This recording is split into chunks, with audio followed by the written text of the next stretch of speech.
مجھے اس شور شرابے سے کوئی سروکار نہ تھا کہ وہ لوگ کس بات کی خوشیاں منا رہے تھے۔ میں نہیں جانتی تھی۔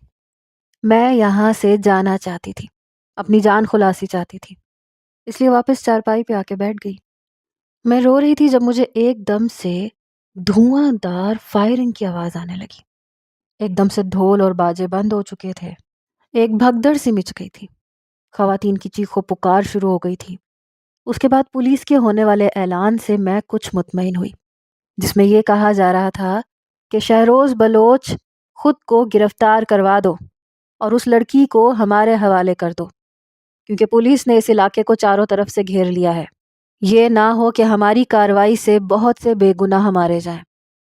یہ سن کر اندر ہی اندر میں کچھ خوش ہوئی کہ میرا باپ مجھ تک پہنچ گیا ہے اور اب یہ لوگ پکڑے جائیں گے، مجھے آزادی مل جائے گی۔ لیکن کچھ ہی دیر کے بعد کئی مرد گھر کے اندر داخل ہوئے اور ان کے قدموں کی چاپ میرے کمرے کی طرف تھی۔ دروازہ شہروز بلوچ نے ہی کھولا تھا۔ وہ کافی پریشان تھا۔ وہ لڑکی بھی اندر آ گئی جس کا نام مرجان تھا۔ شہروز اس سے کہنے لگا کہ اس لڑکی کو اپنا لباس دو اور چادر بھی دو۔ مرجان، اسے 5 منٹ کے اندر تیار کرو۔ یہ کہہ کر وہ کمرے سے باہر جا چکا تھا۔ اس لڑکی نے الماری سے ویسے ہی کڑھائی والا چولا مجھے بھی دیا جیسا وہ پہنتی تھی۔ میں نے کہا میں یہ نہیں پہنوں گی اور نہ ہی کسی کے ساتھ جاؤں گی۔ مرجان کہنے لگی لالا بہت غصے میں ہے، اگر تم نے انکار کیا تو وہ یہ نہیں دیکھے گا کہ اس کے ساتھ کیا ہوگا، کھڑے کھڑے تمہارا گلا گھونٹ کے تمہیں ادھر ہی مار دے گا۔ یہ سن کر میں پھر سے گھبرا گئی، خوف زدہ ہو گئی، اس لیے میں نے وہ چولا پہن لیا۔ مرجان نے کالی کڑھائی والی چادر دی اور میرا چہرے تک ڈھک دیا، پھر دروازہ کھول کے کہنے لگی کہ ادا، لڑکی تیار ہو گئی ہے۔ شہروز اندر آیا، میری کلائی پکڑی اور مجھے گھر سے باہر لے کے بہت تیز تیز قدم اٹھاتا ہوا چلنے لگا۔ میں اس کی تقلید بھی نہیں کر پا رہی تھی۔ جیسے ہی دروازے سے باہر نکلا، باہر ایک جیپ موجود تھی۔ اس نے مجھے گاڑی میں بیٹھنے کا اشارہ کیا۔ میں خاموشی سے بیٹھ گئی۔ باقی کے اس کے ساتھی کہنے لگے، اڑے شہروز تم جاؤ، اس چھوری کو لے کے جاؤ، ہم سنبھال لیں گے۔ گاڑی شہروز نے ہی چلانی شروع کی تھی اور ویسے ہی چلاتا رہا۔ جیپ کی رفتار بہت تیز تھی۔ پتہ نہیں کس جنگل کے راستے سے وہ مجھے لے کے جا رہا تھا۔ میں نے کہا تم میرے ساتھ اچھا نہیں کر رہے۔ وہ کہنے لگا ابھی اپنا منہ بند رکھو، ابھی ہمارا مغز بہت گرم ہے۔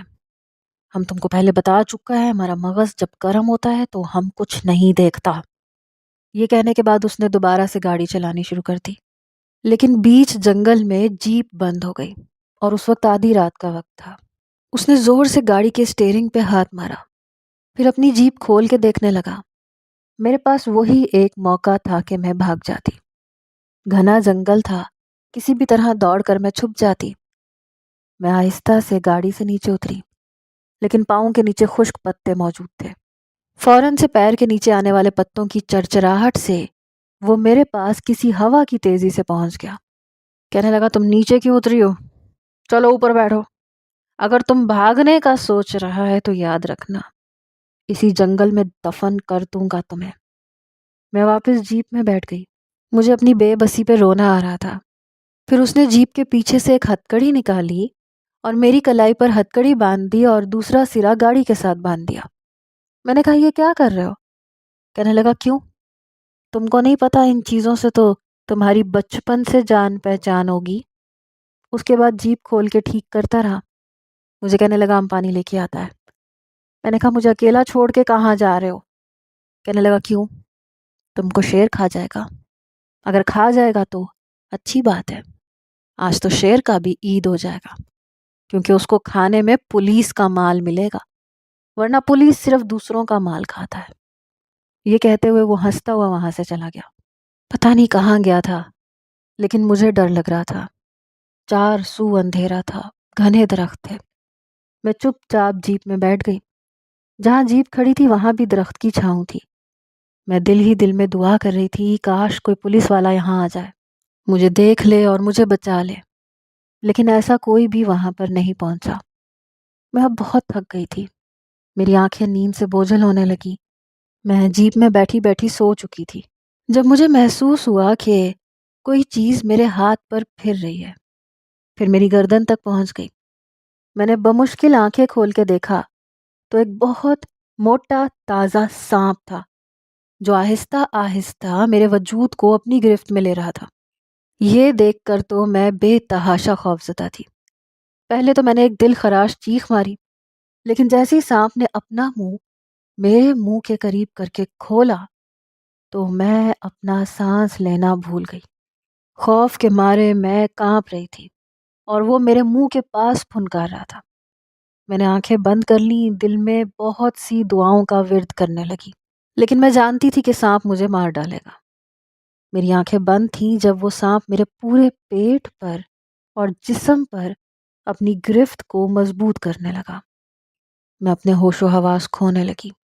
خوف کے مارے مجھے لگ رہا تھا کہ بس اگر ابھی سانپ نے نہیں ڈسا تو میں خوف سے مر جاؤں گی۔ تبھی مجھے شہروز کی آواز اپنے بے حد قریب سے آئی۔ کہنے لگا، فکر مت کرو، ہم نے سانپ کا گردن پکڑ رکھا ہے۔ اس کے بعد سانپ کی گرفت میرے بدن پہ ڈھیلی پڑنے لگی۔ میں نے آنکھیں کھول کے دیکھا تو شہروز نے سانپ کو ایک دم سے ہی پکڑ کے دور پھینکا، پھر اپنی جیب سے پسٹل نکال کے اس پہ فائر کر دیا۔ یہ سب مجھے خوف زدہ کرنے کے لیے کافی تھا۔ پتہ ہی نہیں چلا کب اور کیسے خوف کے مارے میں اس کے کندھے کے ساتھ لگ گئی، اس کے دونوں ہاتھ پکڑ لیے۔ حالانکہ مجھے پتا تھا وہ میرا دشمن ہے، اپنے مقصد کے لیے مجھے استعمال کر رہا ہے، لیکن اس وقت میں خوف کے ہاتھوں اپنے دشمن کی پناہوں میں آ گئی تھی۔ لیکن اس نے مجھے فوراً خود سے جدا کیا، کہنے لگا، اڑے پیچھے ہٹو، پولیس والے کا بزدل بیٹی، تم ہماری عورت ہوتی تو سانپ کو گردن سے پکڑ کے دور پھینک چکی ہوتی، ہم بزدل قوم نہیں ہے تمہاری طرح۔ یہ کہہ کر اس نے جیپ کا بونٹ کھولا اور پانی ڈالنے لگا، ساتھ ساتھ مجھے تانے بھی دے رہا تھا۔ کہنے لگا، ویسے تم ڈی ایس پی کا بیٹی ہے اور سانپ سے ڈرتا ہے، ہم تو سمجھا تھا پتہ نہیں کتنا بہادر ہوگا، تم تو بالکل ڈرپوک ہے۔ تمہیں پتہ ہے ہماری اماں 60 سال کے قریب ہے، لیکن اس کا ہمت اور حوصلہ بہت زیادہ ہے، تمہاری جگہ وہ ہوتا تو سانپ کے 2 ٹکڑے کر کے پھینک چکا ہوتا۔ یہ کہہ کر اس نے زور سے جیپ کا بونٹ بند کیا، پھر پانی کی بوتل آگے لے کے آیا، کہنے لگا، پینا ہے تم کو؟ میں خوف کے مارے اس وقت کپ کپا رہی تھی جب اس نے پانی کی بوتل میرے سامنے کی۔ میں اس وقت پسینے سے شرابور ہو چکی تھی، حلق بھی خشک تھا۔ میں نے اس کے ہاتھ سے پانی کی بوتل پکڑ لی اور پینے لگی۔ وہ آ کے جیپ میں بیٹھ گیا۔ کچھ دیر بعد اس نے جیپ کو اسٹارٹ کیا، وہ اسٹارٹ ہو گئی۔ 2-3 گھنٹے بعد صبح ہو چکی تھی۔ ہم ابھی تک جنگل میں گھوم رہے تھے۔ جیپ میں پیٹرول کی بوتل رکھی ہوئی تھی، جہاں پیٹرول کم ہوتا وہ پیٹرول ڈال لیتا۔ اس کے بعد تھر کا علاقہ شروع ہو چکا تھا، کچھ ریگستان قسم کا۔ دسمبر کا مہینہ تھا، اس لیے صحرائی علاقے میں مجھے سردی زیادہ لگ رہی تھی۔ جب اس نے مجھے کانپتے ہوئے دیکھا تو کہنے لگا، تم کو سردی لگ رہی ہے؟ میں نے کہا، ہاں لگ رہی ہے۔ میں حیران تھی کہ اس نے عام سے کپڑے پہنے ہوئے تھے، نہ کوئی سویٹر پہنا تھا، نہ کوئی شال پہنی ہوئی تھی، اور جو بلوچی چولا میں نے پہنا تھا وہ کافی موٹا تھا، اس پہ کالے رنگ کی گرم چادر لی ہوئی تھی۔ پھر بھی میں تھر تھر کانپ رہی تھی، اور وہ ایسے ہی بیٹھا ہوا تھا۔ پھر اس نے اپنی جیب میں سے ایک ڈبیا نکالی، کہنے لگا، اس کو کھولو اور ذرا سی کھا لو، سردی نہیں لگے گی، بس 1 گھنٹے کا راستہ رہ گیا ہے۔ میں نے کہا، یہ کیا ہے؟ کہنے لگا، سلاجیت ہے۔ میں نے کہا، وہ کیا ہوتی ہے اور اس سے کیا ہوگا؟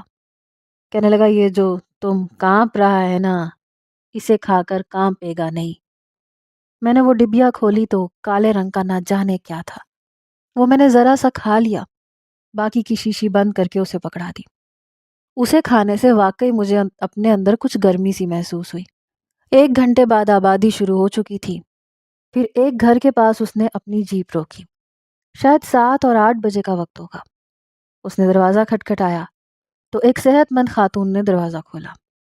ماتھے پہ بل تھے، سر کے بال سفید تھے، لیکن صحت قابل رشک تھی، سانولی رنگت تھی، ویسا ہی چولا پہن رکھا تھا۔ جیسے ہی شہروز کو دیکھا تو کہنے لگی، آ گیا اپنے سسرال سے ہو کے؟ وہ ہنسنے لگا، کہنے لگا، ہاں آ گیا۔ کہنے لگی، ہم تو کہتا تھا غیرت مند ماں کا بیٹا ہے، سسرال میں زیادہ دن نہیں گزارے گا۔ میں تو اس عورت کی بات نہیں سمجھ پا رہی تھی، کون سا سسرال، کیا بول رہی تھی وہ؟ مجھے شہروز نے آگے کیا، پھر اس عورت کی نظر مجھ پہ پڑی۔ تو مجھے سر سے پیر تک دیکھنے لگی۔ کہنے لگی یہ چوری کون ہے؟ کہنے لگا سسرال والوں کے خاص ہے، اسے مہمان بنا کے لایا ہوں، سمجھو سمجھو اماں کہ اس نے مجھے میرے سسرال میں زیادہ دن نہیں رہنے دیا۔ میں اب بھی نہیں سمجھی تھی۔ پھر اس خاتون سے کہنے لگا ڈی ایس پی کی بیٹی ہے، اسے مجھے دیکھنے کا بڑا شوق تھا، ہم نے اس کا گردن دبوچ لیا، پستول اس کے سر پہ تانی اور سسرال والوں نے چھوڑ دیا۔ کہنے لگے جاؤ جاؤ چلے جاؤ۔ وہ کہنے لگی تم پولیس والوں کی چوری کو اٹھا کے لایا ہے؟ پھر ایک تھپڑ شہروز کے منہ پہ مارا۔ وہ حیران ہوا، کہنے لگی تجھ کو شرم نہیں آیا عورت کو ڈھال بناتے ہوئے؟ وہ کہنے لگا یہ عام چوری نہیں ہے اماں، پولیس آفیسر کی چوری ہے، یہ میرے بڑے بھائی جان محمد کو چھڑوانے کی چابی ہے، جب تک اس کا باپ جان محمد کو نہیں چھوڑے گا یہ یہاں سے نہیں جائے گی۔ اس کی ماں نے شہروز کا کان پکڑا، کہنے لگی خبیث کا بچہ، یہ سب تم نے ذوالخیر کے کہنے پر کیا ہوگا۔ وہ کہنے لگا بھابھی نے کچھ نہیں کہا، لیکن ہم جانتا ہے ہمارا بھائی بے قصور ہے۔ اس کی والدہ نے کان پکڑے ہی اسے گھر کے اندر داخل کیا۔ میں بھی پیچھے پیچھے اندر آ گئی، جہاں ایک سانولی سلونی سی 27-28 سالہ خاتون تھی، ساتھ میں ایک چھوٹا سا بچہ بھی تھا۔ شہروز نے اپنا کان اپنی ماں سے چھڑوایا، اپنی بھابھی سے کہنے لگا بہت جلد جان محمد آزاد ہو جائے گا، دیکھو ہم کس کو لایا، یہ پولیس والے کا چھوری ہے بھابھی، اس کا باپ جان محمد کو چھوڑے گا اور ہم اس کو چھوڑے گا۔ اس عورت کی آنکھوں میں آنسو آ گئے، اس کے آنسو شہروز صاف کرنے لگا۔ تم کو بہن بولا ہے بھابھی؟ بولا ہے نا، ماں قسم خود مر جائے گا لیکن جان محمد کو کچھ نہیں ہونے دے گا۔ وہ کہنے لگی اللہ سائیں کے بعد تم پر بھروسہ ہے، تم بیٹھو ہم ناشتے کا انتظام کرتا ہے۔ وہ عورت یہ کہہ کر لکڑی کے چولہے پر چائے بنانے لگی، ساتھ میں پراٹھے بنانے لگی۔ شہروز پہلے تو اپنے بھتیجے کو گود میں بٹھا کر پیار کرتا رہا، پھر گھر کے صحن کے کونے میں بنے ہوئے کتے کے پاس چلا گیا، کہنے لگا ہڑے تم نے تو ہمارے پیچھے اچھا صحت بنا لیا۔ اس کا بھتیجا جو کہ 4 سال کا تھا کہنے لگا چاچا یہ تمہارے پیچھے ہڈ حرام ہو گیا ہے، ہم کو لگتا ہے اس بار مقابلہ ہار جائے گا اور تمہارا اونچا نام بھی کٹوا دے گا۔ شہروز کہنے لگا ہم آ گیا نا، اس کو روز تیز بگائے گا، پھر دیکھنا یہ کیسے مقابلہ ہونے سے پہلے پہلے پھرتیلا ہو جائے گا۔ وہ اپنے کتے کو کمر پہ پیار کرنے لگا، اس سے باتیں کرنے لگا۔ اس کی بھابھی مجھ سے کہنے لگی تم ناشتہ کر لو پھر ہم تمہارے کمرے میں لے جائے گا تمہیں، وہاں تم آرام کر سکتی ہو۔ ناشتہ کرنے کے بعد واقعی وہ مجھے اپنے کمرے میں لے گئی، جہاں سامنے فریم میں اس کی دلہن بنی کی تصویر تھی اور ساتھ کھڑا شخص یقیناً اس کا شوہر تھا۔ میں اس وقت نیند سے بے حال تھی، اس لیے سو گئی۔ جب اٹھی تو دیکھا کہ چھوٹا بچہ میرے برابر میں بیٹھا مجھے دیکھ رہا تھا۔ میں فوراً سے اٹھ کے بیٹھ گئی، مجھے یوں جاگتا دیکھ کے وہ بھی کچھ پیچھے ہٹا، پھر کہنے لگا تم پولیس والے کا بیٹی ہے؟ میں نے کہا ہاں۔ تو کہنے لگا اپنے ابو کو بولو ہمارے ابو کو چھوڑ دے، ہمارے ابو نے کچھ نہیں کیا۔ میں اس چھوٹے بچے کی بات سن کے حیران تھی، جس کی آنکھوں میں آنسو جھلملا رہے تھے۔ کچھ دیر بعد اس بچے کی ماں بھی کمرے میں آ گئی، کہنے لگی اگر تم نے آرام کر لیا ہے تو دوپہر کا کھانا تیار ہے، تم کھا لو، اور جب تک تم یہاں ہو ہمارے کمرے میں رہ سکتی ہو، میں اپنے بچے کو لے کے صحن میں سو جائے گا۔ اس کے گھر والوں نے میرے ساتھ کوئی بھی بدسلوکی نہیں کی تھی، بلکہ مجھے بڑی حفاظت سے رکھا تھا۔ شہروز کی والدہ رات کو چھوٹا سا حقہ لے کے بیٹھ جاتی اور پیتی رہتی، بلکہ اس کی والدہ کی طرح بھابھی بھی بہت حقہ پیتی تھی۔ وہاں پہ رہنے والی ساری ہی خواتین کا یہی حال تھا، ان کا پہننا اوڑھنا سب کچھ بالکل مختلف تھا، بات کرنا، لیکن عورت کی عزت بہت کرتے تھے۔ آج تک شہروز نے مجھے ہاتھ تک نہیں لگایا تھا، نہ ہی میرے ساتھ کوئی غیر اخلاقی حرکت کی تھی۔ اس کے منہ سے یہی سننے کو ملتا تھا کہ میرا باپ جان محمد کو چھوڑنے کے لیے تیار نہیں ہے اور مجھے دیوانوں کی طرح سے تلاش کر رہا ہے۔ جہاں بھی اسے شہروز نظر آئے گا وہ اسے گولیوں سے بھون دے گا، مار ڈالے گا۔ ایک بار شہروز کی والدہ اور اس کی بھابھی محلے میں کسی شادی میں شرکت کے لیے گئی، میں ان کے ساتھ نہیں گئی، میں گھر میں اکیلی تھی۔ میں نے بھاگنے کی کوشش بھی نہیں کی کیونکہ میں جانتی تھی کہ وہ مجھے پکڑ لے گا، اور اگر اس نے پکڑ لیا تو وہ میرے ساتھ اچھا سلوک نہیں کرے گا۔ کچھ دیر بعد شہروز گھر میں داخل ہوا۔ خالی گھر کو دیکھ کے پوچھنے لگا، ہمارا اماں اور بھابھی کہاں ہیں؟ میں نے کہا کسی کی شادی پہ شرکت کے لیے گئے ہیں۔ پھر مجھے حیرت سے دیکھنے لگا، کہنے لگا تم گھر میں اکیلا ہے؟ میں نے کہا ہاں۔ پھر میرے سامنے کرسی رکھ کے بیٹھ گیا، کہنے لگا پھر تم نے بھاگنے کی کوشش کیوں نہیں کیا؟ میں نے نفی میں سر ہلایا۔ کہنے لگا کیوں؟ تمہارے پاس تو کھلی چھوٹ تھی، بھاگا کیوں نہیں؟ میں نے اس کی طرف تیکھی نظر سے دیکھا۔ میں نے کہا اگر میں بھاگتی تو کیا تم مجھے بھاگنے دیتے؟ پکڑ لیتے نا۔ میں نے سوچا کہ بھاگنے کا فائدہ نہیں ہے۔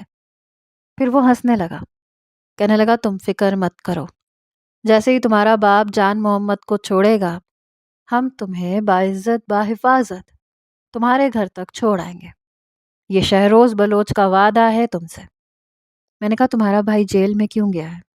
کہنے لگا ہمارا بھائی کا کوئی قصور نہیں ہے، اس نے کوئی قتل نہیں کیا، قتل تو اس پولیس آفیسر کے بگڑے ہوئے بیٹے نے کیا تھا۔ ہمارا بھائی اس کا ڈرائیور تھا، اس لیے الزام اس پہ لگا دیا۔ ہم غریب ضرور ہیں لیکن نہ تو کمزور ہیں، نہ کسی دوسرے کا جرم اپنے سر پہ لے کے اس کی سزا خود کاٹیں گے۔ مرد کا بچہ ہے ہم اپنی لڑائی خود لڑ سکتا ہے۔ میں نے کہا تمہیں کیس کرنا چاہیے تھا، عدالتیں کس لیے بنی ہیں؟ انصاف وہاں سے لو جا کے۔ کہنے لگا وہاں سے انصاف ملتا تو ہم بھی وہاں سے لے لیتا، یہ تم بھی اچھے طریقے سے جانتا ہے کہ وہاں سے انصاف نہیں ملتا۔ اس کی بات سچ تھی، اس لیے میں خاموش ہو گئی۔ کہنے لگا ہم نے 3 بار چوری چکاری کی، تمہارے باپ نے ہمیں پکڑ لیا، ہم جیل میں خود گیا تھا، اپنے بھائی کو ڈھونڈنا چاہتا تھا، پر تمہارے باپ نے نہ جانے اسے کہاں چھپایا ہے، ہم کو نہیں ملا، ہم جیل توڑ کے واپس آ گیا۔ اسے یہ بتانا چاہتا تھا کہ اس کا جیل ہمارے لیے کوئی اہمیت نہیں رکھتا، اور اس بار تم جانتا ہے تمہارے باپ نے اپنی انا کی تسکین کی خاطر ہمارے ساتھ کیا کیا؟ اس نے ہم پہ جھوٹا قتل کا الزام لگایا۔ یہ سن کے مجھے اپنے کانوں پہ یقین نہیں آ رہا تھا۔ میں نے کہا تم جھوٹ بول رہے ہو، میرے بابا ایسے نہیں ہیں۔ کہنے لگا وہ ایسا ہی ہے، جب پولیس والوں کے بگڑے بیٹوں پہ بات آتی ہے نا، ان کے بگڑے نوابوں پہ بات آتی ہے تو ہم جیسے غریب ملتے ہیں انہیں پھانسی کے تختے پہ چڑھانے کے لیے۔ میں نے کہا میرے بابا میری کوئی بات نہیں ٹالتے، اگر تم مجھے چھوڑ دو تو میں تمہیں انصاف دلواؤں گی۔ یہ بات سن کے ہنسنے لگا، کہنے لگا یہ پولیس والے ہوتے ہیں نا، ان کے 2 روپ ہوتے ہیں، اپنے گھر والوں کو دکھانے کے لیے ایماندار پولیس والے کا روپ، اور ہمیں دکھانے کے لیے ایک بے حس اور شفاق انسان کا روپ۔ تم نے ہماری کمر کو دیکھا تھا، وہ ڈنڈے تمہارے باپ نے مارے تھے اور میرا کوئی قصور نہیں تھا۔ کہنے لگا بس ہمیں مفت میں بدنام کر رکھا ہے، ہم دل کے صاف ہیں نا، اس لیے جو دل میں ہوتا ہے وہی زبان پہ ہوتا ہے۔ کوئی غلط کرتا ہے تو ہم غلط کہتا ہے کہ اس نے غلط کیا۔ ہمارے چھوٹے چھوٹے بچے کو بندوق چلانا آتا ہے، اسلحے کا استعمال کرنا آتا ہے، ہم اپنے ساتھ زیادتی نہیں ہونے دیتا، اس لیے ہم برا ہے، کیونکہ منافقوں کی طرح سب کے سامنے اچھا بننے کی عادت نہیں ہے ہمیں، کہ ہم سب کے سامنے اچھا بن جائے اور دل میں نفرت پالے، تمہارے باپ کی طرح۔ وہ بار بار میرے باپ کو برا بھلا کہہ رہا تھا، اور وہ بھی میرے منہ پہ۔ میں نے کہا دیکھو ابھی میرے بابا کو کچھ کہا تو میں تمہیں… کہنے لگا اچھا تو تم کو غصہ بھی آتا ہے؟ کہنے لگا اب کیا کرے گا تم؟ میں نے کہا ایک بار تم میرے باپ کے ہاتھ لگ جاؤ پھر میں بتاؤں گی۔ کہنے لگا کیوں؟ تب کیوں؟ ابھی بتاؤ، مرد کا بچہ ہے تو ابھی بتاؤ۔ شاید میری بات اسے چبھ گئی، اس لیے اس کا لہجہ تھوڑا بلند ہوا۔ میں کھڑی ہو گئی، وہ بھی کھڑا ہو گیا۔ میں نے کہا اگر میں لڑکا ہوتی نا تو تمہارا منہ توڑ دیتی۔ میں اچھے طریقے سے جانتی تھی کہ میں اس کا بال بھی بیکا نہیں کر سکتی، اس لیے اپنا بھرم قائم رکھنے کے لیے میں نے کہہ دیا۔ وہ ہنسنے لگا، کہنے لگا ہاں لیکن ہمارا اماں عورت ہو کے بھی تمہارا بہت کچھ کر سکتا ہے۔ میں نے حیرت سے اسے دیکھا، کہنے لگا ہمارا عورت کمزور نہیں ہے، تمہاری طرح یہ نہیں کہتا کہ ہم مرد ہوتا تو یہ کر لیتا، وہ کر کے دکھاتا ہے، لیکن ہماری عورتیں عورت ہو کے بھی بہت کچھ کر کے دکھاتی ہیں۔ اور یہ بات سچ بھی تھی۔ اس کی ماں واقعی جی دار خاتون تھی۔ حالانکہ شہروز قد کاٹھ میں لمبا تھا، جاندار قسم کا انسان تھا، پر اپنی ماں سے مار کھا لیتا تھا۔ اس کی ماں بڑے زور سے مارتی تھی، صرف اسے ہی نہیں اس کے کتے کو بھی مارتی تھی، اور اسے کہتی تھی کہ اگر اس بار تم نے مقابلہ نہیں جیتا تو تمہیں کھانا نہیں دوں گی۔ لیکن زندہ دل خاتون تھی، مجھ سے ایسے بات کرتی تھی جیسے اس کا لہجہ بالکل شیریں ہو، بڑے آرام سے، پیار سے، ورنہ کون اپنے دشمن کی بیٹی کے ساتھ ایسے کرتا ہے۔ میں نے ایک نظر شہروز کو دیکھا، میں نے کہا تم برے انسان نہیں ہو، بہت اچھے انسان ہو، ورنہ مجھے نقصان بھی پہنچا سکتے تھے۔ میری بات سن کر اس نے مجھے حیرت سے دیکھا، کہنے لگا ابھی تم ہم کو دھمکی دے رہا تھا، ابھی ہم اچھا انسان ہو گیا۔ میں نے کہا تم اپنا حلیہ کچھ درست نہیں کر سکتے۔ میری بات سن کر اس نے اپنے آپ کو دیکھا، کہنے لگا کیا ہوا ہم کو؟ میں نے کہا یہ بال دیکھے ہیں تم نے، اتنے لمبے لمبے عورتوں کی طرح رکھے ہوئے ہیں، اور یہ داڑھی مونچھیں، تم انسان کم اور جانور زیادہ لگتے ہو۔ اگر بال ٹھیک سے کٹواؤ اور یہ داڑھی مونچھیں صاف کروا دو تو اچھے لگو گے۔ میری بات اس نے بڑے غور سے سنی، پھر کچھ پل مجھے دیکھتا رہا، پھر پتہ نہیں کیا ہوا اٹھ کے گھر سے باہر نکل گیا۔ کچھ ہی دیر میں اس کی بھابھی اور والدہ واپس آ چکی تھی۔ وہ رات کو کافی دیر سے آیا، لیکن جب آیا تو اس کی ماں اسے حیرت سے دیکھتی رہ گئی۔ بال چھوٹے چھوٹے، شیو بھی بنا رکھی تھی، بہت مختلف لگ رہا تھا۔ اس کی ماں نے اسے دیکھا تو کہنے لگی یہ تم کو کیا ہوا؟ آج تم انسان کا بچہ کیسے بن گیا؟ جب ہم کہتا تھا یہ اپنے جنگلی بال کٹوا لو تو تم کہتا تھا کہ نہیں ہم ایسے ٹھیک ہے۔ اپنی ماں کی یہ بات سن کے اس نے ایک نظر مجھے دیکھا اور پہلی بار نظر چرا گیا۔ حالانکہ آنکھوں میں آنکھیں ڈال کے بات کرتا تھا، کسی سے ڈرتا نہیں تھا۔ کہنے لگا بس ہم نے سوچا اماں روز کہتا ہے آج کٹوا ہی لوں۔ یہ کہتے ہوئے اس نے مٹی کے منکے سے پانی بھرا اور پینے لگا۔ اس کی ماں کہنے لگی ہم سب جانتا ہے کہ تم اماں کا کتنا فرما بردار ہے۔ یہ کہتے ہوئے ایک نظر اس کی ماں نے میری طرف دیکھا، لیکن پھر ماتھے پہ بل ڈال دیے۔ پھر شہروز کے پاس گئی، کہنے لگی تم اچھا نہیں کر رہا شہروز جان، یہ غلط ہے۔ یہ سن کر اس کے چہرے پر سنجیدگی سی چھا گئی، پھر وہ جلدی سے اپنے کمرے میں چلا گیا۔ رات کو کھانا بھی نہیں کھایا۔ باتوں باتوں میں اس کی ماں سے مجھے یہ پتا چلا کہ شہروز خان کو فائٹر بننے کا بہت شوق تھا۔ وہ فائٹنگ بھی جانتا ہے اور کافی مقابلے بھی کر چکا ہے، اور مقابلے جیتتا بھی رہا ہے، لیکن اپنے علاقے میں۔ اس کی خواہش اور خواب یہ تھا کہ وہ بہت بڑا فائٹر بنے گا، بیرون ملک میں جا کے مقابلہ کرے گا، پاکستان کا نام روشن کرے گا۔ لیکن جان محمد کے ساتھ جو کچھ پولیس والوں نے کیا، شہروز کے بھی سارے خواب ختم ہو گئے تھے۔ اب اس کا مقصد یہ تھا کہ اپنے بھائی کو چھڑوا لے۔ چند دن سے میں نے یہ دیکھا کہ جیسے ہی وہ مجھ سے نظر ملاتا تھا، فوراً سے نظر چراتا ہوا گھر سے نکل جاتا تھا۔ وہ کافی چپ چپ سا تھا، بے شک اس کی رنگت سانولی تھی، زیادہ پڑھا لکھا بھی نہیں تھا، لیکن پتہ نہیں کیوں مجھے اچھا لگنے لگا، اس لیے کہ انسان تھا، انسان کے روپ میں چھپا ہوا بھیڑیا نہیں تھا۔ ایک بار اس کی بھابھی رات کو چائے بنا رہی تھی، ساتھ ساتھ کھانس رہی تھی۔ میں نے کہا آپ کو کیا ہوا؟ کہنے لگی بخار ہے۔ میں نے کہا تو کام کیوں کر رہی ہیں آپ ہٹیں چائے میں بنا دیتی ہوں۔ کہنے لگی رات کو ہمارے گھر چائے کوئی نہیں پیتا، بس شہروز پیتا ہے۔ میں نے کہا میں بنا دیتی ہوں، آپ جائیں آرام کریں۔ وہ باہر ہی سونے لگی تو میں نے کہا آپ کمرے میں جا کے لیٹ جائیں، صحن میں سو جاؤں گی۔ کہنے لگی نہیں تم شہر کا لڑکی ہے، نازک ہے، ایسے بیمار ہو گیا یا تمہیں کچھ ہو گیا تو ہم اللہ کو کیا جواب دے گا کہ ہم نے مہمان کا خیال نہیں رکھا۔ میں نے کہا آپ جا کے سو جائیں، میں آپ کے کمرے میں ہی دوسری چارپائی پہ سو جاؤں گی۔ وہ کہنے لگی نہیں وہ ہمارے جان محمد کی ہے، وہاں ہم کسی کو بیٹھنے بھی نہیں دیتا۔ پھر کہنے لگی تم چائے بناؤ ہم دوائی کھا کے آتا ہے۔ تھکے تھکے قدموں سے وہ اپنے کمرے میں گئی۔ میں نے چائے بنائی، پیالے میں ڈال کے شہروز کے کمرے میں چلی گئی۔ وہ چارپائی پہ بیٹھا ہوا تھا، سامنے دیوار کی طرف دیکھ کر جانے کیا سوچ رہا تھا۔ جب میں نے اس کے دروازے پہ دستک دی، اس نے جب مجھے دیکھا تو سیدھا ہو کے بیٹھ گیا۔ کہنے لگا تم ہمارے کمرے میں کیوں آئے؟ بھابھی کہاں ہے؟ میں نے کہا ان کو بخار ہے۔ یہ کہہ کے میں نے چائے کی پیالی اسے پکڑا دی اور اس کے سامنے رکھی کرسی پر میں بیٹھ گئی۔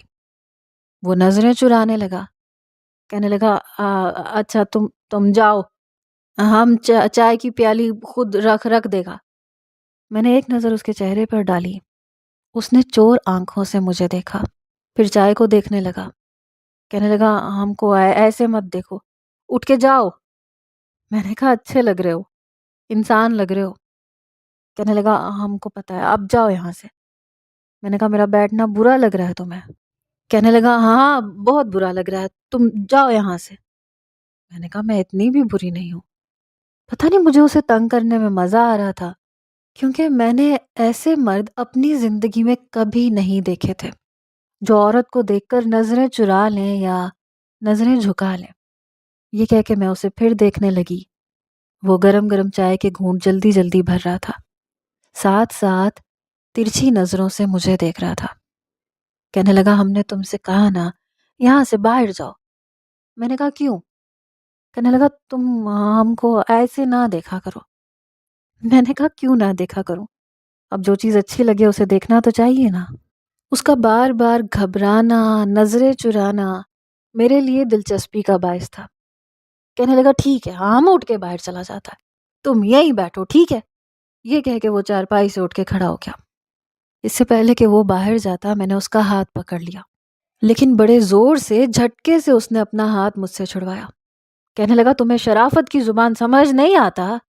تم سے کہہ رہا ہوں نا ہم سے دور رہا کرو، تم ہماری برادری کا نہیں ہے۔